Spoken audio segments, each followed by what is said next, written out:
நம சிவாய. அனைவருக்கும் வணக்கம். உங்களுடைய அன்பு தெய்வமகள் என் விகாஷினி. உலகத்திலேயே புனிதமான யாத்திரை காஷி பயணம். என்னோட முதல் காஷி யாத்திரை. வாங்க டேட் பார்க்கலாம். என்னுடைய முதல் காஷி யாத்திரை 28/6/2011 டீம் ஒரு அழகான கருமாரியம்மன் கோவில்ல இருந்து டீமாக கிட்டத்தட்ட ஒரு 14 பேர் நாம் கிளம்பியிருந்தோம். அற்புதமான ஒரு காஷி பயணம். காஷி போன அன்று நான் உலகத்தையே ஜெயித்து விட்டேன், என் அப்பன் ஈசனை நான் பார்த்து விட்டேன் என்று நினைச்சேன். எப்படி இருக்கும் என்ற காஷி பயணம்? பகவானே, என் அப்பன் ஈசனே, ஓம் நமச்சிவாய. பார்த்தீங்கல்ல, அழகான காசி பயணம் 2011 நான் போயிட்டு வந்தேன். பிறகு 2வது ஆன்மீக பயணமாக காஷியில் பிப்ரவரி 15 நாங்கள் போயிருந்தோம் 2024. அன்றைய ஒரு நாள் நான் முதல் முறை போகும்போது ஒரு கோவிலுக்கு நான் விடாமல் போய் கொண்டிருந்தேன். கருமாரியம்மன் கோவில்னு சொல்லி நான் முதல் குடியிருந்த இடத்துல.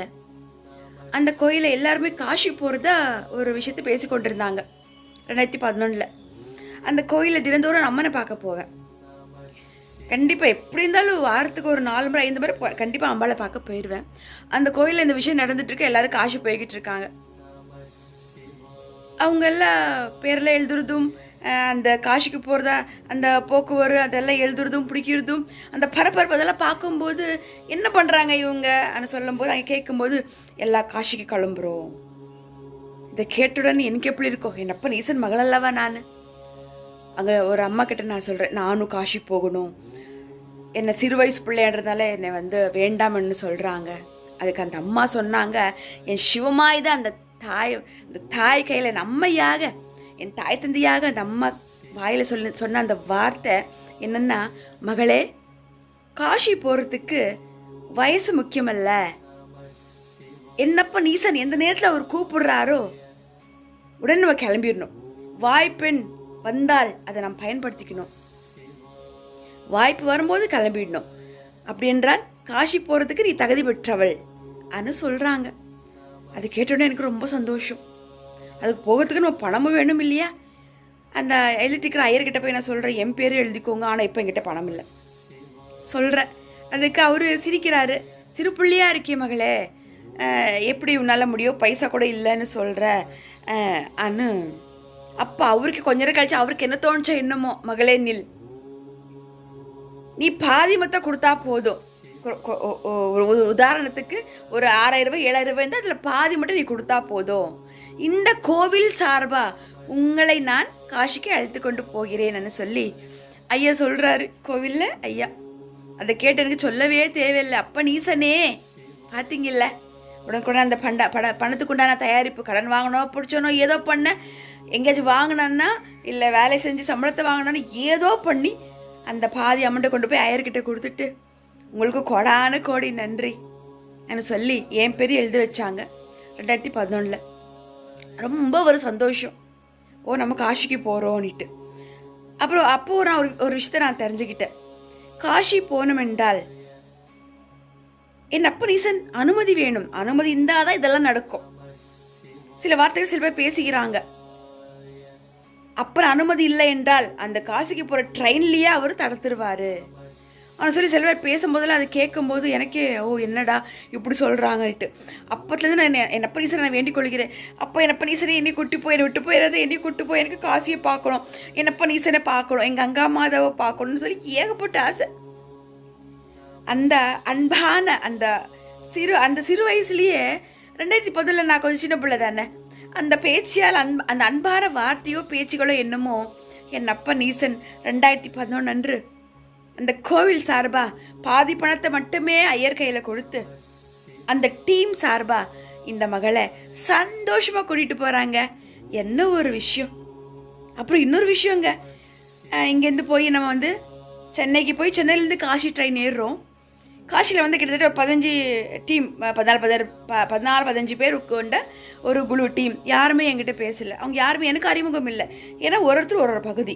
அந்த கோயிலில் இருக்கிற அந்த ஐயா மட்டும்தான் எனக்கு அறிமுகம், அந்த அம்மா ஒருத்தர் அறிமுகம். பேச்சுவார்த்தை அப்போ ரொம்ப கம்மி. நான் அப்புறம் நம்ம வந்து ட்ரெயின் ஏறுறோம். சென்னை தமிழ்நாடு தாண்டுது, பிறகு ஆந்திராவும் தாண்டுது, பிறகு இந்தி அந்த அந்த வட மாநிலக்கு ட்ரெயின் பயணம் போயிட்டுருக்கு. டிடிஆர் வராங்க. வந்துட்டு கூட்டு போய் இந்த ஐயர்கிட்ட அந்த எத்தனை பேர் வந்திருக்கீங்கன்னு சொல்லி டிக்கெட் எல்லாம் பார்க்குறாரு. அதில் ஒரே ஒரு வயசு மட்டும் 37க்கு 67, 67க்கு ஒரு 37 ஒரு வயசு சேஞ்ச் ஆகி ஒருத்தர் மாற்றம் பண்ணியிருக்காங்க. அவர் கேட்குறாரு, எல்லோரும் டிக்கெட் செக் பண்ணுறாரு. ஒருத்தர் மொத்தம் இதுவாக இருக்குது. அங்கே ஒரு பிரச்சனை போய்கிட்டு இருக்கு. டிடிஆர் வந்து ஹிந்தியில் சொல்கிறாரு, அந்த பூசாரி ஐயா வந்து தமிழில் சொல்கிறாரு. ஆனால் இவர் பக்கம் சொல்கிறது கரெக்டான நியாயம், பூசாரி ஐயா பக்கம். ஆனால் டிடிஆரும் கரெக்டாக தான் கேட்குறாரு. ஆனால் இவர் பேசக்கூடிய தமிழ், இவர் பேசக்கூடிய ஹிந்தி 2 பேருக்குமே புரியலை. அப்போது பிரச்சனை போய்கிட்டு இருக்கு. ஆனால் ஒரு பகுதிக்கு மேலே பிரச்சனை வேறு மாதிரி. எப்படின்னா டிடிஆர் சொல்கிறாரு, அடுத்த இது வந்தால் அவர் கோர்ட்டில் பேசுகிறாரு, அடுத்த ஸ்டேஷன் வந்து ஒருத்தர் இறக்கி விட்டுருவேன், இல்லை ஃபைன் கட்டுங்கன்னு சொல்கிறாரு. ஃபைன் எவ்வளோ? 4000, 2000, 3000 அப்படி கட்ட முடியுமா? முடியாது. அப்போ தான் விகாஷினி என்ட்ரி. நில்லுங்க சார், நில்லுங்க, நமச்சிவாய சார், மன்னித்து விடுங்கள், எங்கள் சார்பாக ஏதாவது தப்பாக இருந்தால் மன்னித்து விடுங்கள் சொல்லி டிடிஆர்கிட்ட நான் சொல்கிறேன் ஹிந்தியில், எங்களை மன்னித்து விடுங்கள், நாங்கள் காஷி பயணம் போய் கொண்டிருக்கிறோம், ஐயாவுக்கு தெரியல, பூசாரி ஐயாவுக்கு தவறாக வயசு மாற்றம் பண்ணிட்டாங்க, எங்களை மன்னித்து விடுங்கள் அன்னு சொல்லி நான் அந்த பணிவாக கேட்டுங்காட்டி டிடிஆர் சொல்கிறாரு ஐயா கிட்ட, பார் அந்த பொண்ணு சிறு வயசு பொண்ணாக இருந்தாலும் எவ்வளோ அன்பா பண்பாக பேசுது, நீ பேசுனியா அப்படி அன்னு சொல்லி அவர் அங்கே சத்தம் போடுறாரு. அந்த ஒரு இதில் டிடிஆர் அதில் சீட்டில் எழுதி கொடுத்து பாதி பணம் மட்டும் ஃபைன் கட்டி அவர் போயிட்டார். அந்த இடத்துல அந்த மொழி பேசின எனக்கு என் கூட இதுவரையிலும் யாருமே பேசுது அந்த டீம் 14 பேர் கொண்ட டீம் அந்த டிடிஆர்கிட்டேருந்து காப்பாற்றுறதுக்கு அப்புறம் அந்த 14 பேரும் என்கிட்ட பேசுகிறாங்க அன்பா. காசு போயிட்டு வரவில்லை, என்னை விடலைங்க, மகளை இதை சாப்பிடு, மகளை அதை சாப்பிடு, என்ன ஒரு அன்பு. அவங்க வீட்டிலேருந்து செஞ்சு கொண்டு வந்த பலகாரம் எல்லாமே எனக்கு கொடுக்குறாங்க. அந்த 14 பேர் கொண்ட குழு கூட நான் காஷி பயணம் போயிட்டு வந்தது அற்புதமான ஒரு நிகழ்வுங்க. மறக்க முடியாத ஒரு காஷி பயணம். இது ஒரு அழகான பயணம். இறைவனை நான் மனதார நேசிச்சா போதுங்க, எப்பொழுதும் நம்ம கைவிட மாட்டாங்கன்னு சொல்லி சிறு வயசு பிள்ளையா இருந்தாலும் என் அப்பர் கூட்டி கொண்டு போய் வந்த என் அப்பன் ஈசனுக்கு கோடானு கோடி நன்றி.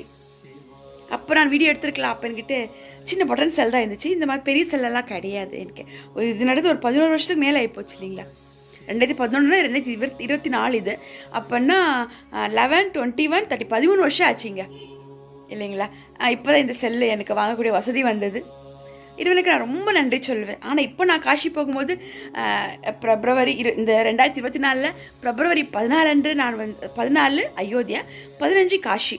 இந்த ஆன்மீக பயணம் எனக்கு போயிட்டு வரும்போது மீண்டும் அந்த ஞாபகார்த்தம் காஷி முதல் பயணத்தில் என்னென்ன நடந்துச்சோ ஒரு வாட்டி நான் சிந்திச்சு பார்த்தேன். அப்போ ஒரு சிறு பிள்ளையாக இருந்தாலும் இப்போது நான் 4 பேருக்கு ஒரு சொற்பொழிவாற்றக்கூடிய ஒரு பிள்ளையாக இருந்தாலும் இறைவனுக்கு நான் கொடி நன்றி சொல்வேன். அயோத்தி ராமரையும் பார்த்து, ராமரை பற்றி நான் சொல்லவே தேவையில்லைங்க, பல வீடியோவில் நான் சொல்லிகிட்டே இருப்பேன் ராமரை பற்றி. அந்த மண்ணை தொடுறதுக்கே நமக்கு வந்து அறதை வேணுங்க. அவ்வளோ பாகியம் செஞ்சானா என் பகவானேன் ராமபெருமானேன்னு சொல்லி கொடி நன்றி ராமருக்கும் சொல்லியிருக்கிறேன்.